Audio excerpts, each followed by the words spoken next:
ديالنا مره نديوهم مره ما نديوهمش، مره نزيدوا عليهم مره ما نزيدوش عليهم. اليوم راه 8 مارس، اليوم عيد المرأة يا حسرة، الحق شوف العيد اللي احنا فيه.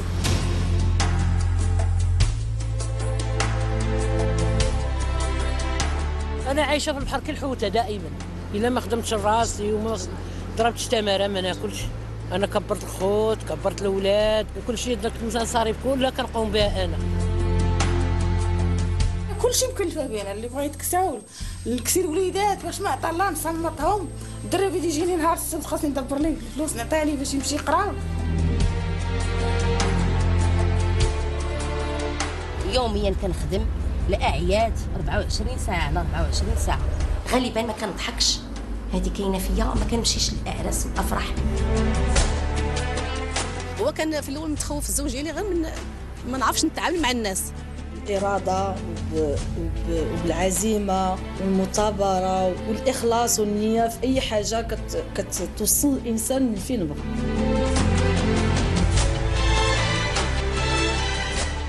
سلام الله عليكم أعزائنا المشاهدين، وأهلا بكم من جديد. حلقة اليوم من برنامج تحقيق هي إعادة لإحدى حلقاتنا السابقة التي تم بثها في شهر مارس سنة 2006 بمناسبة اليوم العالمي للمرأة، يوم جاء تتويجا لنضالات المرأة منذ أواخر القرن التاسع عشر للمطالبة بحقوقها في المساواة وتحسين ظروف عملها وكذا حقها في التصويت، ليصبح 8 من مارس ومنذ سنة 77 900 وألف يوما للاحتفال وتكريم المرأة من طرف الأمم المتحدة وكافة الدول. المرأة هي الأم والأخت والزوجة والابنة، فبهن تقاس عظمة الرجال، فهن الساهرات على تكوين الأجيال، بل أحيانا تجد منهن من تلعب دور القائد لإيصال مركب العائلة إلى بر الأمان. حينها يقف الزمن انبهارا على الدور المزدوج الذي تقوم به من تربية الأبناء وتنشئتهم، ودور الريادة في تسيير شؤون العائلة.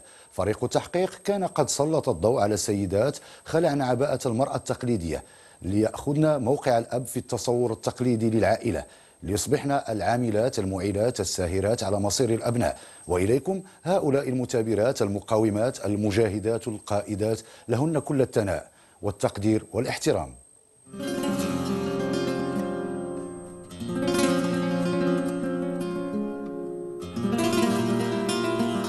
على أبواب سبت السليبة يقف الآلاف من العابرين إلى هذه المدينة التي تحولت إلى مصدر يجب منه العديد من المواطنين أرزاقهم.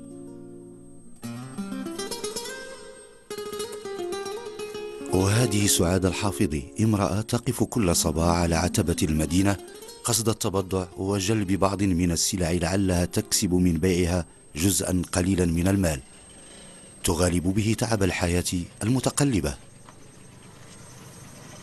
يوميا خصك تجي للطابع الصباح وعاد تدخل، وملي كتكون خارجه عاد كاين الطابع في الخارجه عاوتاني. اش من ساعة كتجي واش من ساعة كتخرج؟ كنجي في الصباح على حساب، المهم هادشي انت امتى ما بغيتي كتجي. حنا غالبا كيجيو هنايا كيخرجوا من الدار مع ديك 5 الصباح، 5 كيبداو النصارى كيخليوهم يدخلوا، مع 9 كيسدوا الدخله من هنايا ديالنا من 5 ل 9. صافي الناس كيبقاو ليها مجموعين الناس بزاف مع الدحاس بزاف، كيبقاو في السبته تمايا كيبقاو يدخلوا شويه بشويه، مع 12 كيكون كلشي خرج. تدخل سعاد الحافظي وفي جيبها حصة صغيرة من النقود تشتري بها ما تراه من السلع القابلة للبيع والتسويق. وعند العودة وهي تقطع هذه الممرات المحروسة تحكي عن ما تكابده كل يوم.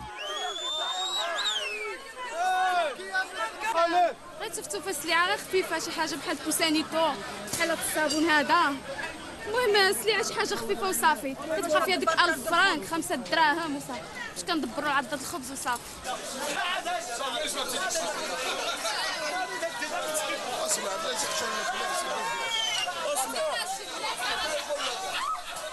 حرقة لقمة الخبز الهارب من يديها يعيدها دائما إلى تفاصيل حياتها الماضية.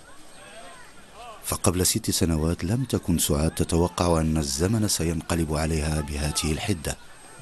كانت متزوجة تعيش عائلتها بمدينة وزان لترمي بها أحكام الوقت القاسي لهذه المحنة المسترسلة. طلقت ولقيت راسي مطلقه وعندي ولد في يدي صغير، فهمتي. طلقت بيه تكون عنده ديك عام ونص هكا. الراجل ديك الساعات كان كيعطيني عام تقريبا هو كيعطيني النفقه ياك، من بعد ما بقاش كيعطيني النفقه، الاسره ديالي حاله زعما اش غادي نقول لك اللي بغيتي تقول ضعيفه، جد ضعيفه كاع، فهمتي. اضطريت انني نقلب فين نخدم. مشيت نخدم، درت واحد الدبلوم ديال كاتبه ديال الدبلوم ديال الرقانه، وما جبرتش فين نخدم، درت كاتبه عموميه، فهمتي. ما لقيتش المحل، اضطريت انني نجي لهنايا نكاستيا خلف نضاق. ما كايناش زعما ديك، ما كايناش هذا الميدان موجود بزاف. قلبت على شي محل هكا في الموقع باش نخدم فيه، ما جبرتش. وكانت الظروف مزيراني، الظروف قاسيه، فهمتي. يعني عندي الولد في يدي، خصو الحليب، خصو الدواء، خصو ياكل، خصو بزاف كسوه، بزاف ديال المسائل. انت كتعرف المتطلبات ديال الدنيا كيفاش دايره. اضطريت انني نجي هنا للديوانه. يلا يلا يلا يلا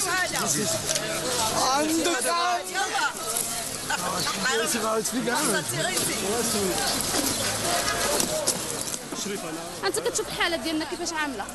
الانسان كيجي الا قطر بالخبز، مره كيدي ديك كنجيبوا الفلوس ديالنا، مره نديوهم مره ما نديوهمش، مره نزيدوا عليهم مره ما نزيدوش عليهم. واش فهمتيني؟ الديوانه انت كتعرف الديواني غتزيد لعندو، هو كيعمل السيرفيس ديالو، ما يقدر يخليها لك، يقدر ما يخليها لكش، يقدر يديها. وحنا انت كتشوف الحاله ديالنا، الحاله ديالنا ما يرثى لها الا بغيتي تدخل. مع انني عندي عاوتاني الدراري، كنضطر نجيب الزز مني. كنت بوحديتي ما غاديش نجي لهاد البلاصه هادي، نمشي واخا نمشي نسعى كاع ما نجيش لهنايا. عرفت شحال الا جيتي على برا وتبقى واقف تما، توقف حدا الديوانيين، شحال وحده تلقاها كتبكي كتقول لي والله ما عندي هذوك فلوس ديال الضو، اولا دوك فلوس الجمعيه، عملت جمعيه وجيت نخدم بهم زعما باش ندخل بهم، كتصدق يقول لك مشاو لي، فهمتيني. على حساب الظروف. وحنا بنادم هو كيلقى الخبز وصافي. الخروج من هذا المعبر الضيق لا يعني العبور بسلامة إلى مصدر رزق مضمون. فرغم كل هذه القساوة المتعددة العراقل، لا تطمئن سعاد إلى أن سلعتها ستباع وأن ربحها سيكون مؤكدا. لذا تبدأ هذه المرأة المكشوفة للمحنة رحلة أخرى طمعا في إيجاد زبناء أوفياء. تشري والله يا اخي ما تبعتلناش، ما بقيناش الشارع هنايا. واش غادي ندير؟ غنطلع نتسافر. المراه كتعمل المهنه د الراجل صلى على النبي الصحافي لا نزيدو حنا قدامه، كتوز انتينا قدامه ما كتبقاش تبان قدامه، كيدفعوك كيجي الاخر كيطيحك، هو راه فهمتي زايد حقيقه تهريب. كل ما كانش دابا البوليس كيردوا لينا شي شويه ديال البحث. حنا ما كنقولوش لا، وما حنا عايشين الواقع، ولكن بنادم باش غادي يعيش الا ما تجعل التهريب؟ شنو هو الحل؟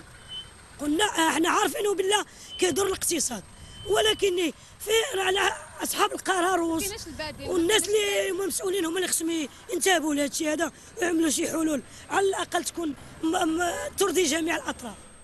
شراسة القدر اليوم لسعاد ورفيقتها السعدية يجعل من التهريب مصيرا لا مفر منه، فالأفواه الجائعة في البيت لا تعترف لهن بالتأجيل، فبالرغم عنهن لا أحد من العائلة قادر على أن يصبح قائد الأسرة ومعلها، لدرجة أن سعاد وصاحبتها قد سلب منهن الزمن ما يجعل من حياتهن شريطا إنسانيا عاديا.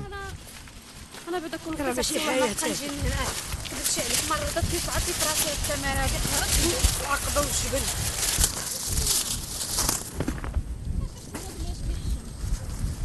العقبة واعرة.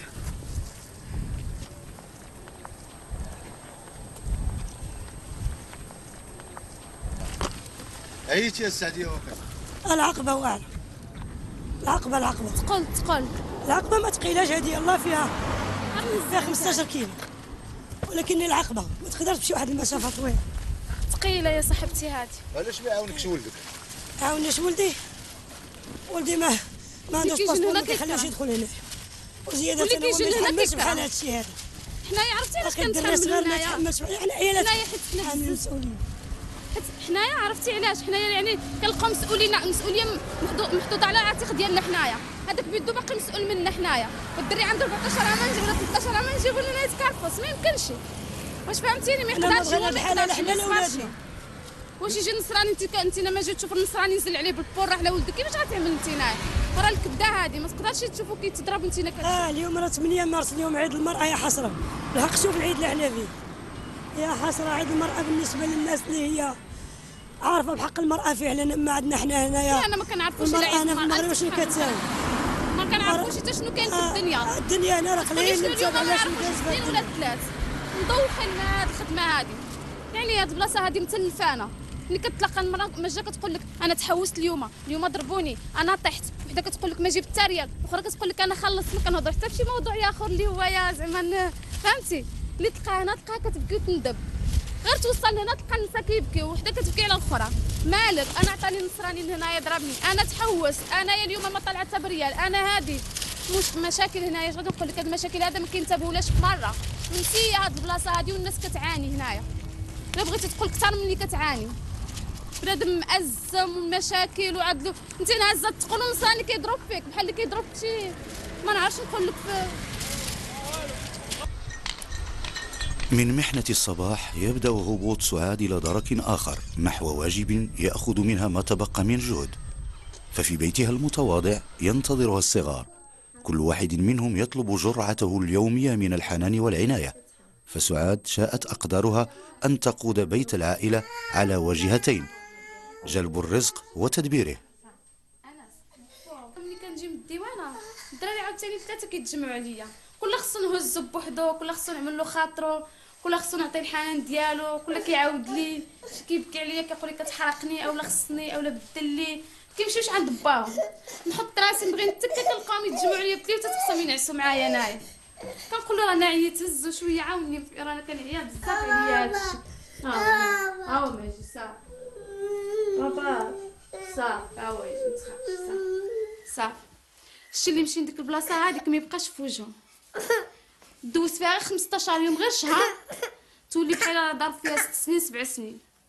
كتفيق الصباح عندك النعاس ما عندوش الوقت، الماكله بلا وقت، والحراره مفرطه كتكون هنايا، وعاود ملي كتكون الشتا كتكون الشتا اكثر من الداخل فهمتي. كتقايب بالجوع ملي كتخرج في 4 الصباح وانتينا بالجوع حتى كتجي عاوتاني فهاد الساعه هادي، وعاد كديك الساعات عاوتاني ملي كتجي وانت عاود في تمارين اخرى ديال الدار صاغب هادي دير هادي صاغب هادي. لا يوحي وجه هذه المرأة أنها من مواليد السبعينات، فتجاعيد الوجه وترهل الجسد يخفي هذه الحقيقة الغائبة. هكذا كانت ذات يوم مضى، لا تعب ولا هوس ولا خوف من الآتي. واخا كنكون عيانه كنمشي، واخا كنكون صحيحه كنمشي، المهم هذيك البلاصه ديالنا ما كنحيدوش منها. كنخدموا 4 ايام كنجلسوا 3 ايام ياك، هذيك 4 ايام كتمشي شوف واش تجيب شي حاجه ولا ما تجيبش فهمتي. اذا خصني لابد ما نمشي. شكون كيقابل لك الدراري؟ الدراري كنخليهم مع بنت الجيران هادي، هي اللي كتشبرهم لي. هي عاوتاني البنت كتقرا ملي كنجي خصني نجي انايا وتمشي هي عاوتاني تقرا باش انا نقابل الدراري فهمتي. واش غادي ندير انايا عاوتاني في الليل كيمرضوا كنبات فايقه معاهم، ملي كنجي عاوتاني ندخل الكوزينه عاوتاني نطيب لهم ما ياكلوا نقيل معاهم، عاوتاني راه كتعرف الدراري بزاف بدل ليهم صبل ليهم، وفي الليل عاوتاني تنوضي ترضعيهم، عاوتاني خصك في الصباح بكري عاود خصك تنوض مع ديك الخمسة.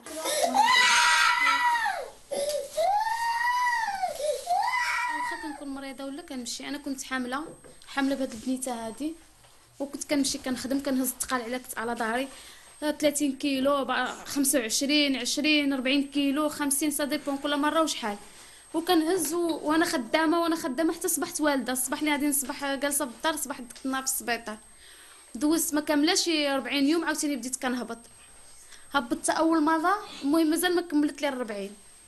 يلا دخلت لتما كيشوفني بيا الكوميسار بحال هكا شافني قال لي ولدتي، قلت له قال لي يلا زعما مازال عندك الترابي صغيره ما خصكش تجيبها، عندك راه الدحاس هنا دابا نمشي نقتلوها لك. بدا مسكين كيتساعد معايا كيقول لهم خليوها مسكين. كنقول له انت كتشوف الظروف ديالي باش غادي نجلس. قلت له دابا انت تصور معايا يكون عندي ما ناكل في الدار ونكون يلاه والده وغادي نجي للديوانه. بقى كيشوف فيا قال لي عندك الصح. قلت له راه ما عندي ما نصرف في الدار وراني اضطريت باش نجي. كيقول لي مسكين وما تدخليش في الدحاس سيري من هنايا.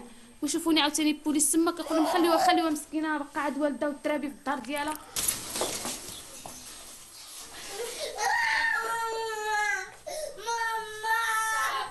سعاد وهي تصارع دوائر الظهر بآنفة أنثوية لا تخطئها العين، ترفع صوتها يوميا تطالب بمن عليه أن يتقاسم معها كلفة هذه المشقة. يلا ننزل مش عند فتيحة من الشغل نسير.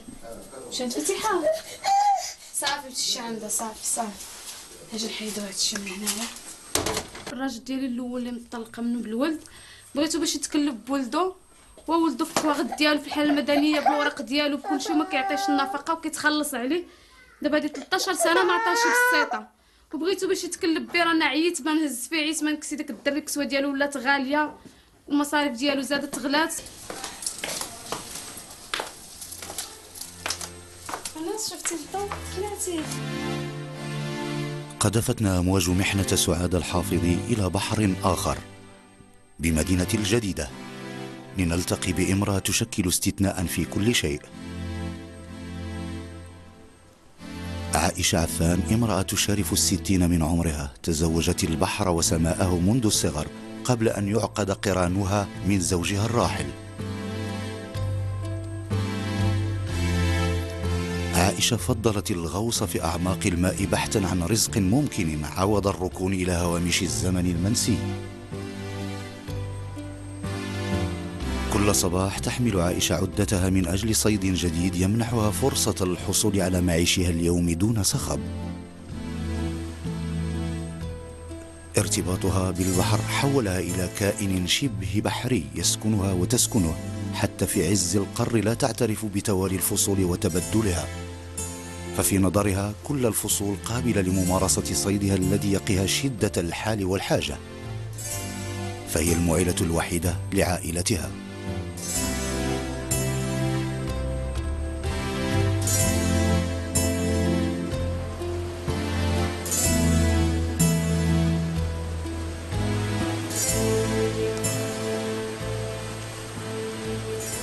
والبرد كيخليو راه اقل الصحه، اش كيخليو راه ما بقاش تقدر نوض النظر، ما بقاش الودنين ولاو مراد بالماء، بزاف ديال المشا، بزاف ديال هذا في البحر.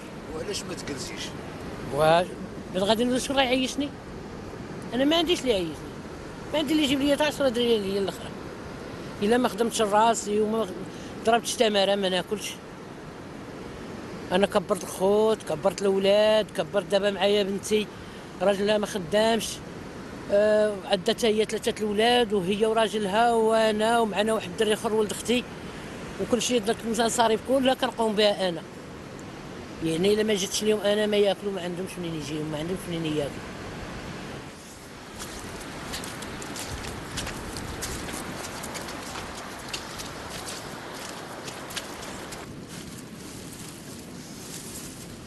شنو هو هادشي اللي كتخرجوا؟ خيار هذا. اش كيصلح هادشي هذا؟ ولا من كتبيعوه بشحال كتبيعوه؟ حنا كنبيعوه لواحد السيد وداك السيد تيدفعو للشينوا، والشينوا راه تيصدروه برا، عندهم المعمل ديالهم من بحي الصناعي.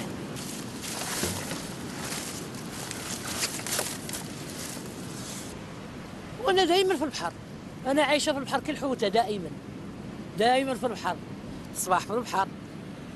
كاين واحد الوقت كنخدموا الصباح مع 7 الصباح، نبقاو خدامين حتى لديك 10 11. كتجي الصيفه كنعودوا نخدموا الصباح، نعاودوا ثاني في العشيه. شحال كتجلسي في الماء؟ وهذاك الشيء على حد المستطاع. كاين الخطره يكون البحر زين راه بنادم كيتعطل ديك الساعه ولا شنو، كاين البحر ما يكونش زين. هذه مسكه كنسد بها ودني، لا راني ودني كنسد بها هذه باش ما يدخلهاش الماء. والانسان ملي يعود من الصغر وهو في التماره عمرو مرتاح. ما مكتوبش لي تماره هنا، الحمد ربي ونشكروه، اللهم لك الحمد.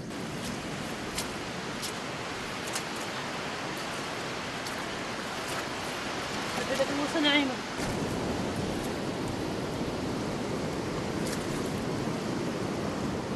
ما عنديش اولاد، ما عنديش الفلوس، عندي اخواتات وعندي البنات، البنات راه مجوجات.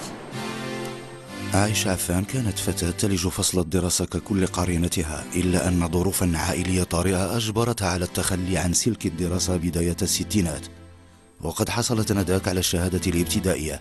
عائشة بحكم أنها البكر على رأس أخواتها الفتيات خرجت لتجابه البحر لعله يسعفها في إطعام عائلتها. ولقد حالفها الزمن رغم قساوته في مهمتها الاجتماعية تلك، فهي حمت بيت العائلة ورعت أخواتها حتى سن الزواج، وها هي اليوم تكمل حلقات هذا المشوار مع ابنتها. هذه فاتح الله شحال ثقيله عندك؟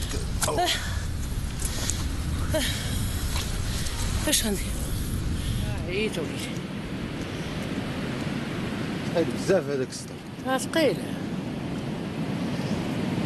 كل مره غدا وقيله غدا كتوقف؟ غدا كنوقف، بقى بحال هكا غدا ونوقف حتى كنوصل للدار.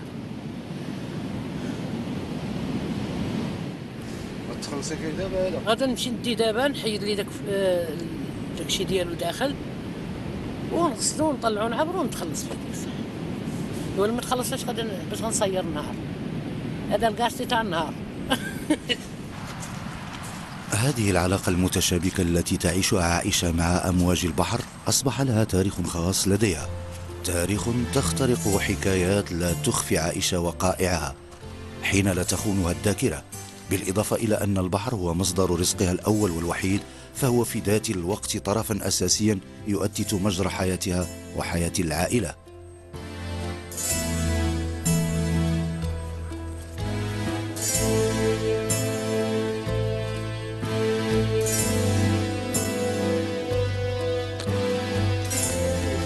الحاجه الغريبه اللي طرات لي واحد الخطره حنا خدامين هنا وكان البحر طلع وصعب راسي واش انا جايه خارجه، بقيت غاده تغفر في هذا هذا وانا نشعر مع راسي تمي الثاني بقيت جايه نعوم وصلت هنا تعمر البحر وبديت غادي.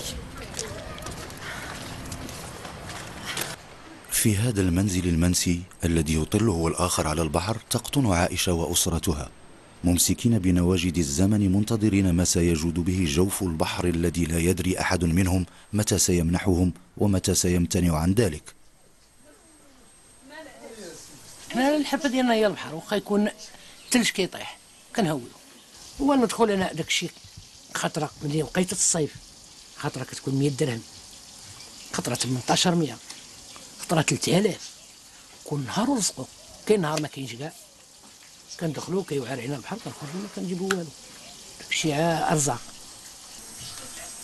بين دفء هاته الحيطان كبرت عائشة وكبرت معها ذكريات الأيام الأولى التي قلدتها ثقل مهمة حولتها إلى سيدة عائلتها الأولى عوض الأب. كانوا 7 فتيات وأم لا قدرة لها لمواجهة متطلبات الحياة. شكون غادي يعاون امي على خوتي وانا سبعه ديال الدريات، والوقت ديك الساعه ماشي هو هذا الوقت. دابا الفلوس راه ولات موجوده، ديك الساعه راه الوقت الفلوس ما كانش موجوده، واخا كان داك الشيء رخيص ما كانش الفلوس موجوده بحال دابا. ايوا خصنا خرجت من المدرسه وخرجت تعاوننا على دوك الولاد كبرناهم، دوك الخوت كبرناهم. مروه اجي كي بنتك. في بيتها كانت عائشة عفان لا تقتسم العمل مع باقي عائلتها، فما أن تأتي من البحر حتى ترتمي في حضن مهام أخرى بيتية حيث الظروف تفرض عليها ذلك. بكري ملي كنت كنمشي للبحر كانوا باقيين كانوا كيقراو، نصيفطهم من المدرسه ونمشي انا للبحر، كنجي من البحر كنجي نطيب لهم غداهم ونعاود نمشيو للمدرسه. يعني داك الشغل كله قايمه به راسي. الراجل شنو كان كيدير؟ الراجل مسكين كان تا هو كان خدام عطى المعاش وماشي حنا ما ذاك الوقت ما كناش كنفوتوا يعني يقول لك لا خاصك تاخذي هذا موظف ولا لا، راجل طالب معاش على قد الحال، ولدنا مع الوليدات المراد داه الله بقينا حنا تابعين الوليدات نكبروا فيهم. اليوم بحكم مرور السنين أخذت عائشة تبتعد عن مهام البيت لتفوضه لابنتها والتي تقاسمها العيش في هذا المنزل الهامشي.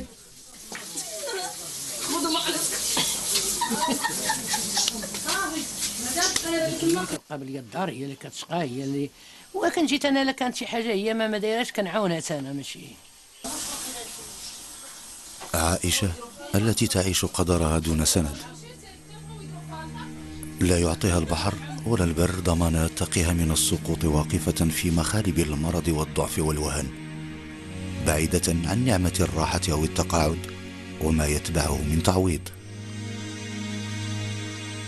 باسكو ديال البحر دار لي العينين شويه، النظر قل ما بقيتش كنشوف مزيان، وكلاوي الركابي يعني السنان الودنين، يعني كيخلي البحر كيأثر، شي البحر كيأثر على بنادم.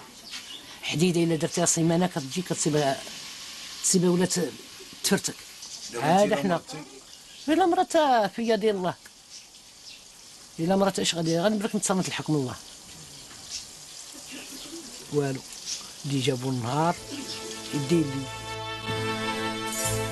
من بحر إلى بحر، من الجديد إلى أكادير، حيث الموت يمنح الحياة ويمتزج بالرزق على غير عادته. نعيمة كزينات امرأة في أواسط الأربعينات من عمرها، وعدها القدر بتراجيديا دون علمها لتمسك زمام مهنة زوجها الذي رحل عن الحياة فجأة. نعيمة ابنة أكادير تتحمل مسؤولية تسيير مؤسسة خاصة لنقل ودفن الأموات.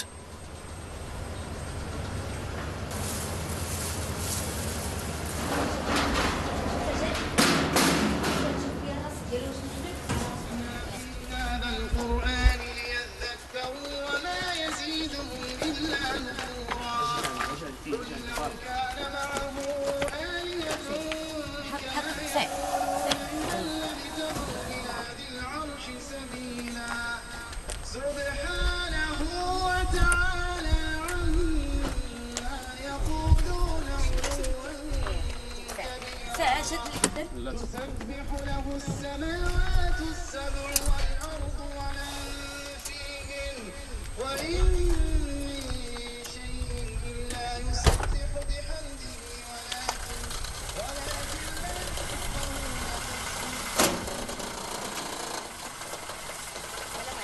لا. عرفتي المرأة في هذا الميدان وسيرتو في سوس في الاول، رغم انني كنت مع السيد ديالي دائما وهو اللي علمني الله يرحمه، وكنت معاه ودخلني للميدان. نهار وليت غير بوحدي امراه شويه ديال التهميش او لا واحد النوع ديال غض النظر عليا لانني كامراه وكتزاول هذه المهنه ديال الجنائز. ولكن الحمد لله تغلبت في 6 ديال الشهور، تغلبت الحمد لله. كل شيء ولا كيقبلني. نعيمه كرجل كيزاول هذه المهام ديالي. كاين الله يخليك كاين هذاك الجد ديالك تما جدو غتخليه معايا غادي ناخذ به هذه لازم يبقى السي غادي نعمرها معاه صافي هو اللي يبقى معايا. غادي ناخذو معايا للسبيطار دابا غادي نمشي صافي. غير عيط لي باش يلا اسيدي ما غاديش نعيط لك حتى نبغي نخرج بالجنازه صافي ياك نخرج من ربي عاد غنعيط عليك باش تمشي معايا. من جنازة إلى جنازة تنتقل نعيمة في أداء أدوارها من المرأة الإدارية إلى السيدة المواسية والميسرة لشروط الدفن الرحيم. هكذا كانت ولا زالت منذ 25 سنة. سيدي أجركم الله كيصبر ربك سيدي غارفيت كيصبر ربي سيدي كيصبر ربي راه غادي مازال ان شاء الله كما قال لك زينة الحياة الدنيا المال والبنون، راه ان شاء الله بالبنون ان شاء الله. انا سيدي كنلعب شي 10 الادوار في الخدمه ديالي، نقول حتى سميتو انا كنصبر انسان كيدخل عندي كنواسيه كنصبرو كيبكي مشى ليه اعز الناس. بحال هذا السيد هذا مشى ليه ولدو اول كيتمنى يلا تزوج ولدو ولد ليه واحد الوليد ها هو مات مسكين. لم تكتفي هذه المرأة النشيطة في مجال محاط بزخم الموت وما يرتبط به من أحزان، لم تكتفي هذه المرأة بتدبير تركة الزوج، بل عملت على تنمية إمكانياتها وتأكيد حضورها الذي لم يكن بالأمر السهل في محيط سوسيو ثقافي نابذ لهذا النوع من الحضور، أو على الأقل يتعامل معه بغير قليل من التردد والإقصاء.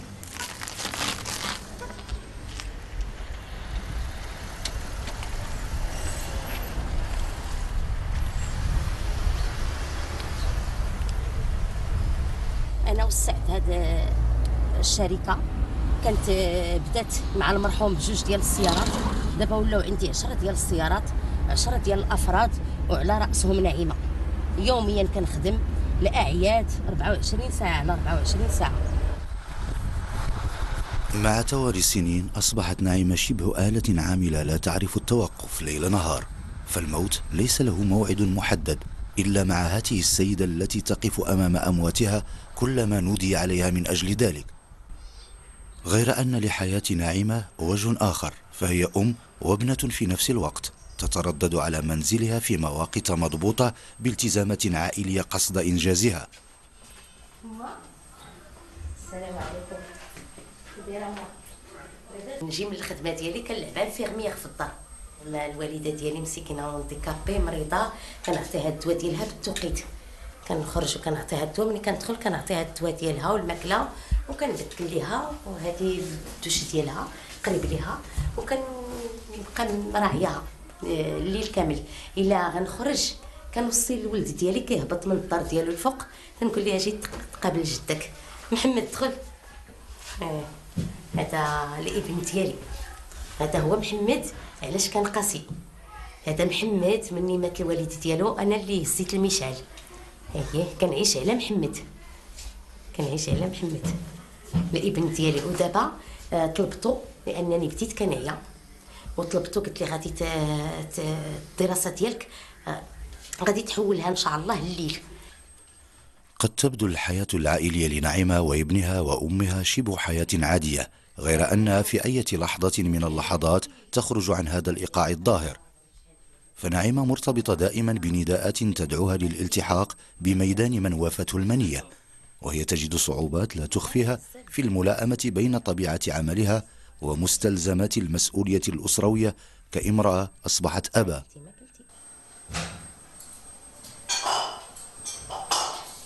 قال لي الفياق بكري الذهب نشري، كنفيق بكري وكندير الخدمه ديالي كما قلت لك، وكنصوب الوالده ديالي وكنطيبو تقريبا نص طياب بالليل، وكنجيو لها غد ليه واحد السيده الله يجازيها كتصاوب معايا كلشي وكتمشي. انا كنجي كنبقى نبريباري غير بحال هكا الديسير، ولا غنصاوب شي عصير، ولا غادي نعمر اتاي، ولا ندير القهوه ديالي كما سميتو. محمد الخجول بطبعه الوحيد لأمه لا يكتم ما تلتقطه أذناه من فم أصدقائه وأقرانه حول طبيعة عمل أمه، لكنه يعتز بها في قرارات نفسه.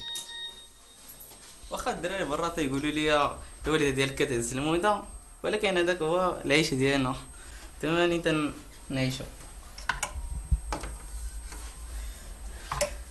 واخا سيدي شكرا اجركم الله سيدي. يلا. لا يتوقف هاتف نعيمة عن الرنين، فمحور الموت لا يفارقها حتى في أكثر لحظاتها الإنسانية مع العائلة. ومما يضاعف من كثرة التزاماتها المهنية كون عمل مؤسستها يغطي مساحة جغرافية تشمل أكادير ومجالها القروي، فهي تنتقل داخل هذا المحور على مدار الساعة، خصوصا إذا أخذنا بعين الاعتبار نسبة حوادث السير على الطرقات وحوادث أخرى مرتبطة بالبحر أو الحرائق، فالموت يتقمص كل الأشكال. والمؤسسة التي تقودها نعيمة مجبرة على مسايرة الطلبات التي ترد عليها من الأفراد أو التي تأتيها من السلطات العمومية.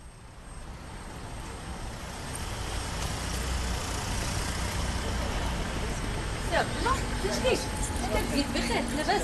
لا سي سعيد لاباس بخير لاباس صح لاباس. تجيت شويه ياك كلشي بخير؟ صحيتي شويه؟ الحمد لله سي ابراهيم شنو عندك؟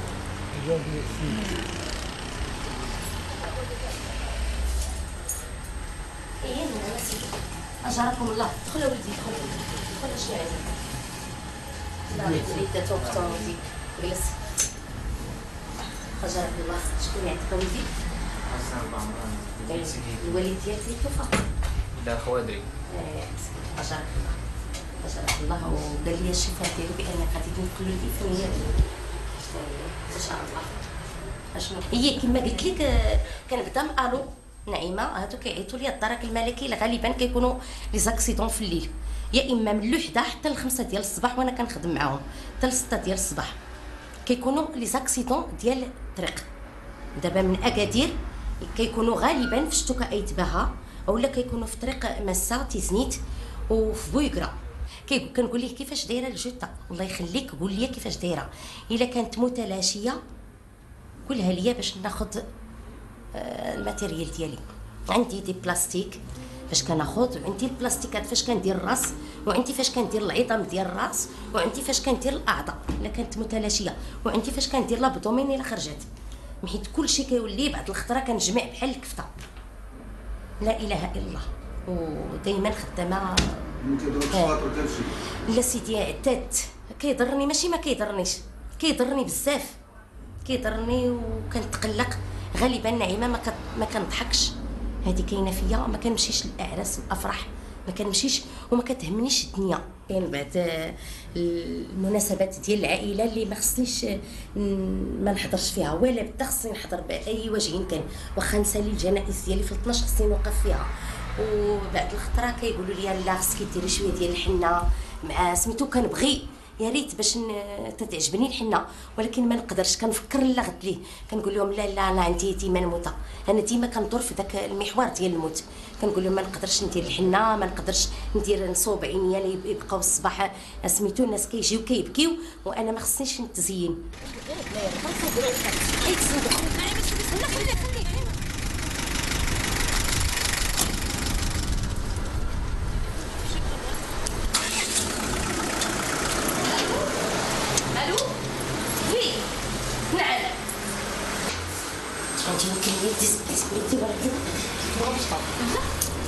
شحال جداد؟ انت مازال ما خرجت لك الرخصه من العماله؟ لا خرجات. لا مازال سيدي. خدينا راه خديتي الرخصه؟ صافي واحد 5 مينوت خيا. يلا لا غير خليه سيركل. نمشي نتمنى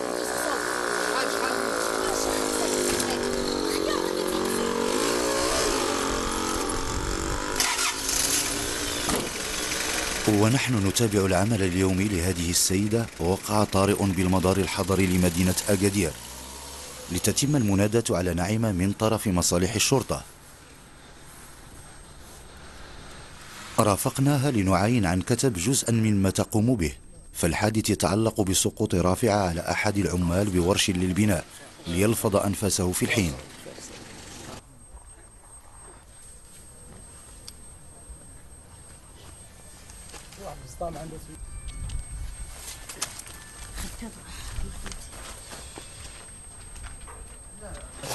ولكن ولدي غسل مزيان. الله يرحمه ولدي كل الغسيل تربي. يلا بسم الله بسم الله زيد زيد يلا.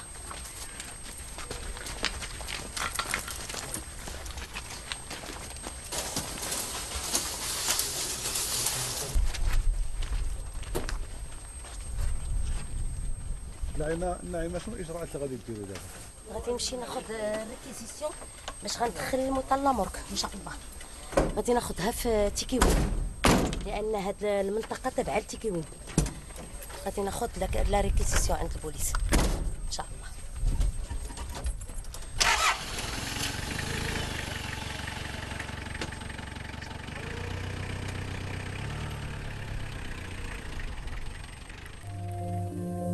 بين الحياة والموت تعيش أمينة العثماني كل يوم مخاض ولادة حياة جديدة تتوزع بين المنزل وأشغال البيضر بنواحي الجديدة، وتحديدا بدوار الأدعيات. أمينة التي فقدت زوجها منذ الثمانينات واجهت قدرها بصلابة امرأة قروية تدرك أن الأرض مصدر معطاء شريطة الصبر والمجاهدة. أبناؤها الذين تركهم الأب المعيل وهم صغارا اندمجوا في نفس مسار الأم.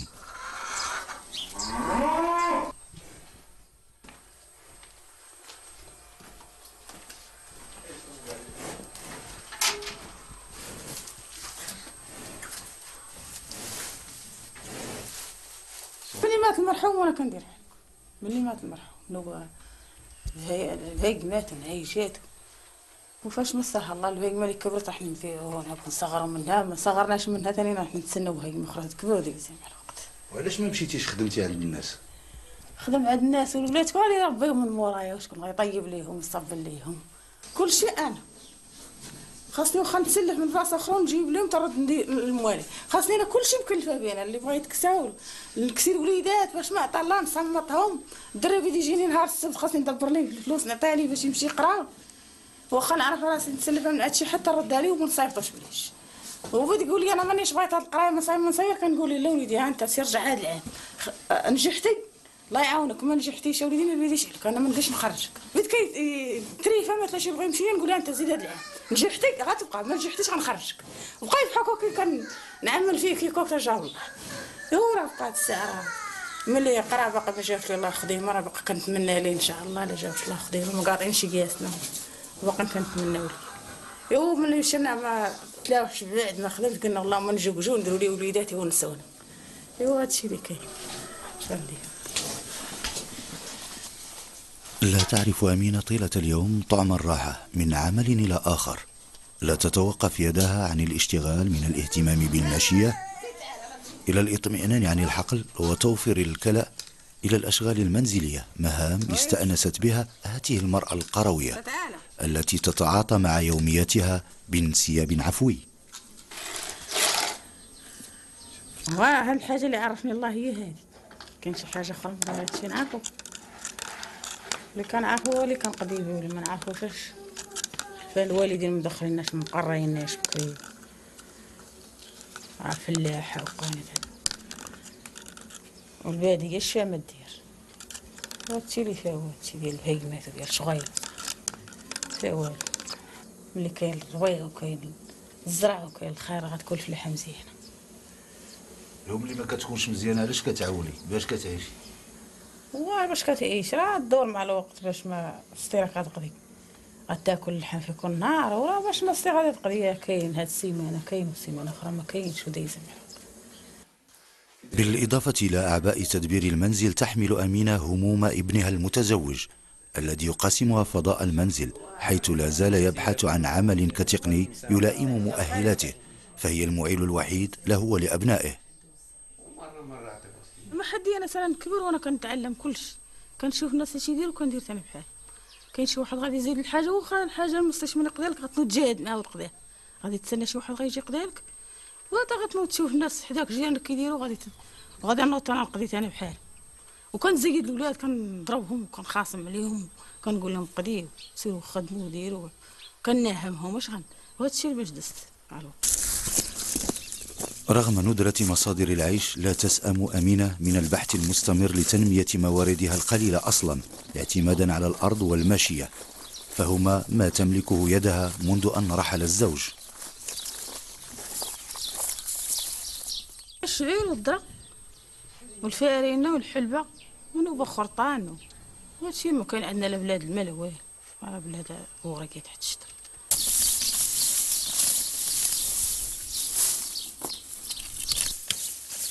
خاصنا نكبروا بهايدمات باش نتقداو. كنفيق الصباح خاصني نوض نحلب بهايدمات ونخرجهم يسرحوا.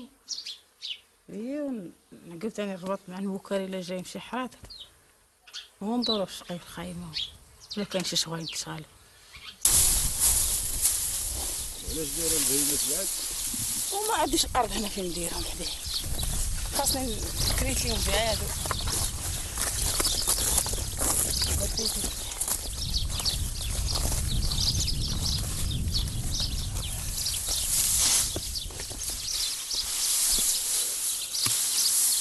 كنمشي للصوت بغيت ندي بهيمه راه نعيط على شي واحد يمشي معايا من خوتي ولا الوالد ولا يمشي معايا شي واحد من الويسير نبيع البهيمه ونشري نتغدى ونشري كيل منها ونشري منها بهيمه اخرى. الزرع هذا كنبيع راسي، الدجاج ولا الزرع ولا داكشي كلشي كنبيع راسي، كنهزو كنمشي نشكو ونمشي نبيع راسي ونتقدى ونمشي. ما عدا بهيمه الا ما نبغيش نبيع راسي نبيعوها معايا شي حد نطالبو يبيع معايا.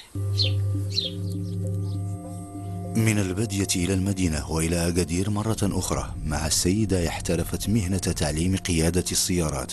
نادية البريني هي الأخرى، لها حكايتها الخاصة.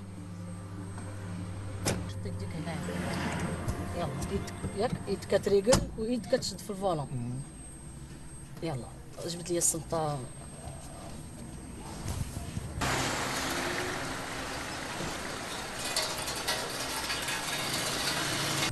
نقص لي الكسيراتور زير لونبرياج. هما الراجلين مصطفى ياك هما اللي عندهم حق الاسبقيه. نديرو السنيه صافي هو فات.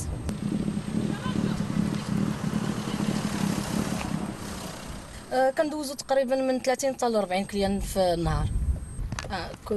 كل واحد التوقيت ديالو، كل واحد بحال دابا ديال 12 حنا مازالين هنايا.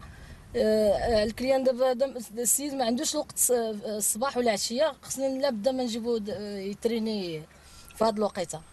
نادية البريني المهووسة منذ صغرها بفن السياقة وجدت نفسها في خضم ما كانت تعشقه، بل أكثر من ذلك أصبحت مكونة ومؤطرة لزبناء من مختلف شرائح المجتمع. يلا خرج راسك على الراي، زيد عمل شاق، ماشي اي واحد ممكن خص يكون الانسان صبور، خص يكون خاطر، خص الانسان كيفاش يتعامل مع الناس. حيت افون كل شيء، افون داك خص الانسان بدا يشوف الناس مع من غيتعامل، حيت غيتعامل مع جميع الطبقات ديال الناس، فيهم ناس اغنياء فقراء، فيهم واحد مؤدب، كاين شي واحد خصك تمشي مع الناس على حسب السيستم ديالهم اللي كيعيشوا. ياك هكا احسن باش تبلوكي الفولون، الا شديتها من هنا راه غدور ليك، خصها تبقى مبلوكيه باش ما تتحركش.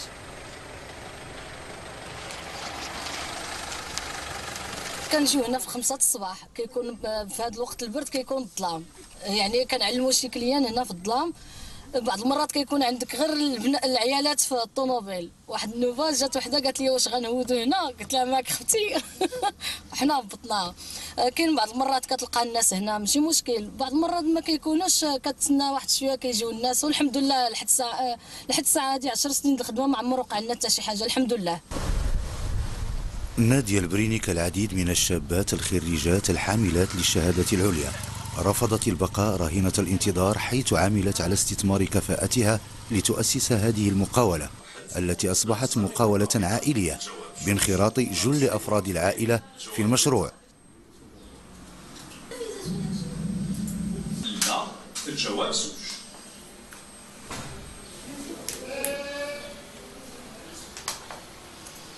كنت كنقرا في لافاك اون ميم طون كندوز لي بيرمي ديال كوندوير، دوزت ديال الكار، دوزت كاميون، ديال الموك، ديال الموطور. كيجيو الناس كيسولوني واش بغيتي ديري اوتو ايكول. خديت لا ليسونس في 95 96. بقيت واحد العام درت فيه لا كونطابيليتي مع لانفورماتيك، مع نسبه الشغل قليله وداكشي، وبقات الفكره وخديت الرخصه ديالي وبديت كنخدم. 6 7 8 charge 1 7 8 charge distance 1 2. نادية تعترف أن مشروعها لم يكن له أن ينجح في الاستمرار لولا تكاتف التضامن العائلي الذي ساندها على رأس قيادة هذه المقاولة، فهي مدينة للعائلة بحصولها على هذا الموقع الذي أنقذها من عطالة وتهميش اجتماعي كان محتملا. بالإرادة وبالعزيمة والمثابرة والإخلاص والنية في أي حاجة كتوصل الإنسان لفين بغى. خص الإنسان يكون فيغ دو سكيل في، يكون il aime son travail ويديروا على أحسن وجه. وسط عائلتها تجد نادية الدفء الذي ينسيها ساعة العمل المتواصلة بالمؤسسة، فالعمل ليس وحده ما يجعلها تأخذ مكانتها وسط محيطها الاجتماعي. نحمد الله ونشكرهم اللي تعلموا مني الحاجات المزيانين.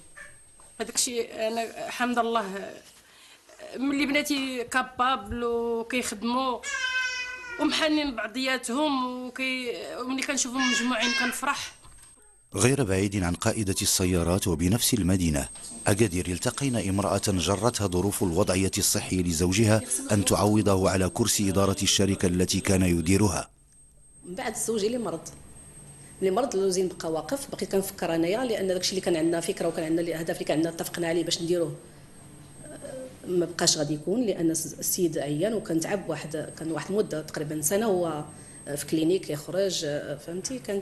كتعرف الانسان ملي كيتعب كيفاش كيكون له، خصوص السكريه.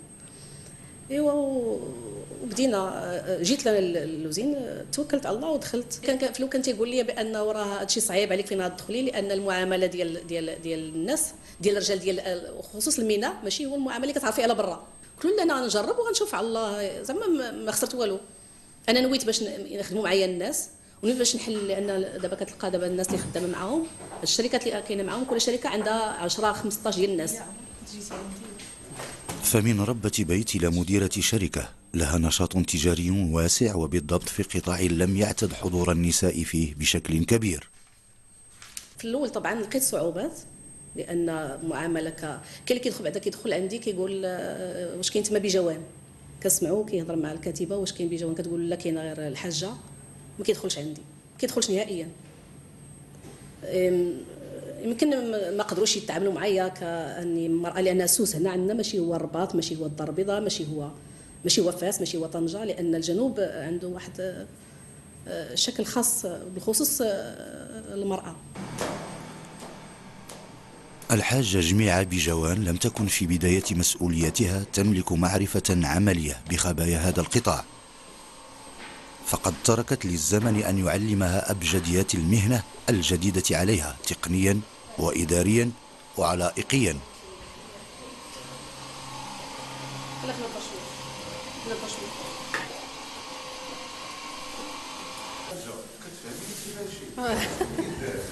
دابا هذا باش هذا انسبيكسيون، هذا كيتقلب باش كيبان واش الحوت هو هذاك واش مزيان، لان هذا كيكون كونجلي ابور، كيكون كيتجمد في اعلى البحار، وملي كيدخل هنا حنا كنقلبوه باش كيشوف عندي السيد اللي مسؤول باش كيقلبوا باش كيشوفوا قبل ما تصدر. خدي لك الوقت باش تعلمتي هذا الشيء؟ مع المده، مع الممارسه سنه تقريبا، سنه تعلمت بزاف ديال السنه الاولى اللي كان عندي فيها بزاف مشاكل، لان ما عرفتش نتعامل، ما عرفتش النوع ديال الحوت، ما عرفتش التسيير، كيفاش يتسير سميتو، ولكن مع المده بعد سنه تعلمت.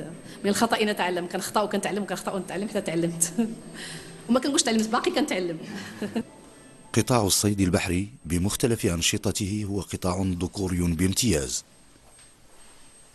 ولا يفتح نفسه في وجه النساء إلا بشروط عسيرة، خصوصا في مدينة لها طابع ثقافي خاص. الحاجة جميعة بجوان اخترقت هذا العالم مجبرة وبإصرار لتحمي ما ركمه الزوج طيلة عقود. ولفت خدمة معاهم لا في الأول كانت جات صعيبة شوية، لأن باش يتحمل غير تهضر معاه مرأة شوية صعيبة، ولكن حاليا الحمد لله تغيرت الوقت بزاف. بحال دابا أنا في أكادير ما كنتش كتلقى المرأة خدامة بشحال هذه، لان انا بنت اكادير شحال ما تلقاش، حتى لقيتيها خدامه كتلقى خدامه شي وظيفه ولا شي حاجه عاديه. مع بالنسبه دابا لا، دابا كاين سيد الاعمال في اكادير بزاف، كاين السياحه، كاين الصيد البحري، كاين صناعه تقليديه، كاين مجالات كثيره. من بين ما تعلمته الحاجة بجوان فن التكيف مع تقلبات هذا القطاع، فالفصول البحرية لا تتشابه من حيث الإيقاع والمردودية، مما يدفعها في أحيان متفاوتة إلى العمل على توفير شروط المقاومة من أجل البقاء. فالضغوط كثيرة، تبدأ من الحفاظ على فرص الشغل للعاملين بالشركة والوفاء بالتعاقدات التي تربط مؤسستها بالزبناء المتعاملين معها.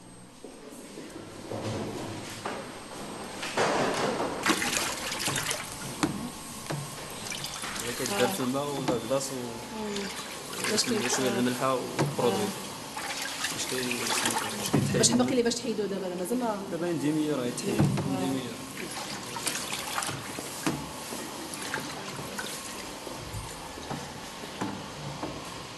ملي كتكون الخدمه كثيره 24 طن في النهار كدار، ملي كتكون الخدمه كثيره. دابا حاليا الخدمه قليله، دابا الا خدمتي طن في النهار راك خدمتي غير باش ما تسدش وصافي، فهمتي، باش بقى الخدامه ما يوقفوش، اللوزين ما يوقفش وصافي. حاليا الخدمه ما كايناش، حاليا الخدمه ما كايناش، الخدمه قليله. لان الا خليتي خدامه يوقفوا، فين غيمشيو هاد الخدامه الا وقفوا؟ فين غيمشيو؟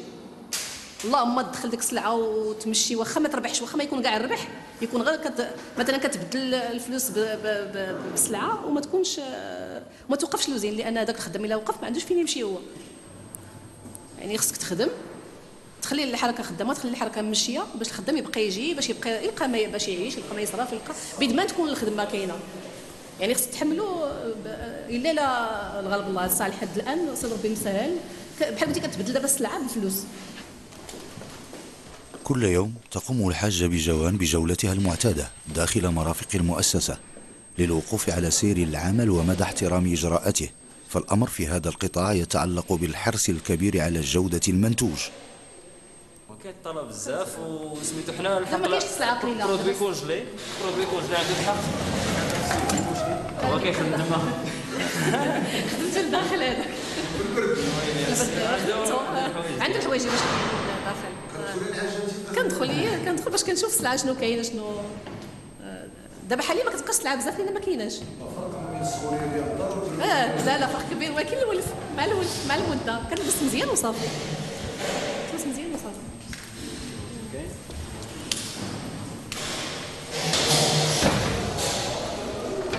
حياة هذه المرأة نصفان، نصف للعمل ومقتضياته، ونصف آخر لعالم له صيغته المختلفة، عالم العائلة والأبناء والأحفاد. فكيف تلائم هذه السيدة بين قيادة المقاولة وريادة العائلة؟ وما هي الإكراهات الموضوعية والذاتية التي تدخل ضمن هذه المعادلة الصعبة؟ نخرج شويه من التليفونات ومن ليكسبور وفرنسا هذه اسبانيا لا غريسا. دابا خارجه ان شاء الله باش نمشي نريح من العمل، خارجه عمل ثاني دايره مع ولادي باش يجيو عندي هذه الليله يمشيو معايا للدار وغنجلس معاهم نريح معاهم شويه. في كثير من الحالات يصعب على الحاجة بجوان أن تمنح الوقت الكافي للاعتناء بالعائلة والاستجابة لكل طلباتها كما كانت تفعل في السابق. اليوم جدول أعمال هذه المقاولة مضبوط بالعديد من الالتزامات والمواعيد التي تفرض نفسها عليها. غير نخرج نسافر مثلا واحد الاسبوع ولا سميتو، عندي برامج كنرتبها وكنظمها وكنخليها مرتبه، عاد كنسافر. ما كنقدرش زعما، ما عمري ما نقدر نعرفش نجي نهز مثلا الشنطه ديالتي ونسافر، المحفظه ديالتي ونسافر، ما يمكنليش، لان عندي نظام كنمشي عليه. من 3-4 نجي لا زالت الحاجة بجوان تصر على موقعها القديم كأم وربة بيت لها دراية بحاجية التدبير الأسري. علاش؟ باش مزيان المراه تكلف هي بالمصروف، لان هي كتعرف شنو خاص بعدا في الدار هو الاول. واخا يعرف الراجل الان كنهضر على اساس الدار، واخا يعرف الراجل تيشبع في الدار ما يمكنلوش يعرف مثلا الحاجه اللي الاقتصاد ديال الدار هو عند المراه، حيت مثلا هذه الحاجه خاصه محتاجه ليها كنمشي نشريها، ما محتاجاش ليها مثلا نكون مشى راجل يشري غادي يشري بزاف د الحوايج ويجيبهم واخا ما محتاجاش ليهم، حيت هو ما غاديش يعرف الدار اكثر من اللي كنعرف فيها انا دابا اللي زدت عليا هو التمويل ديال الشركه، مثلا التمويل ديال المعمل، وعمل كيف شفتي ديال تصدير السمك على برا، لان كيخص كلشي، كيخص كذا، هذاك كنكون عنده ترتيبات اخرى، مثلا لان شحال من حاجه كتخصك في المعمل يوميا كتخصك كل نهار، يعني المصروف ديالو راه اكثر من اضعاف ما كنصرف في البيت، حيت البيت كيخصك اكل شرب حاجات تقضيهم ولكن المعمل دائما فيه حوايج خاصين. باش كنقول لك انا العمل ديال برا شكل، والعمل ديال البيت داخل البيت شكل. من داخل البيت لا تترك الحاجة شؤون الشركة للصدفة، فهي تتابع سير الأمور خطوة ليلا ونهارا، لأن خصوصية مجال عملها محفوف بمخاطر ممكنة قد تأتي على المشروع أو تضع في وضعيات غير مريحة.